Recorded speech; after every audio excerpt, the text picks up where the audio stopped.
আজি মই মাগুৰ মাছ বনাম কেনেকৈ বনাও চাই থাকক। Hello' friends, good afternoon.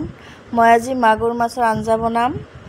তেতিয়াহ'লে মই আঞ্জাখন কেনেকৈ বনাওঁ আপোনালোককো অলপ শ্বেয়াৰ কৰিম।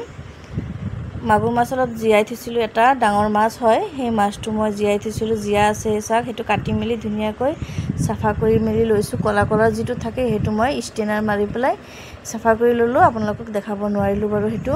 পিঁয়াজ এইফালে ভুনা হৈ গ'ল, তেলতে দি দিলোঁ আৰু নহৰু পিছা আদা পিছা একেলগে দি দিছোঁ। আৰু এইফালে কাটি লোৱা মাছখিনি মছলাতে দি দিছোঁ। মছলা কি লাগে জানে, জলকীয়া গুড়ি, হালধি গুড়ি আৰু জালুক আৰু বেলেগ আৰু একো দিয়া নাই। এইখিনি দি পেলাই ধুনীয়াকৈ মছলাৰে ভুনি লৈ আছোঁ। ধুনীয়াকৈ মাছখিনি ভুনা হৈ গ'ল, এয়া চাওক ভুনা হৈ গ'ল। আৰু এইফালে অলপ পানীত দি দিম। এই পানী দি পেলাই ঢাকনিখন মাৰি দি মেলি এয়া আঞ্জাখন কমপ্লিট হৈ গ'ল চাওক। মাগুৰ মাছত বোলে মছলা কম খায়, সেইবাবে মছলা কমাই দিলোঁ। কালাৰটো তেলো কম দিছোঁ, কালাৰটো কম আহিছে। ঠিক আছে, আজিলৈ আহিছোঁ।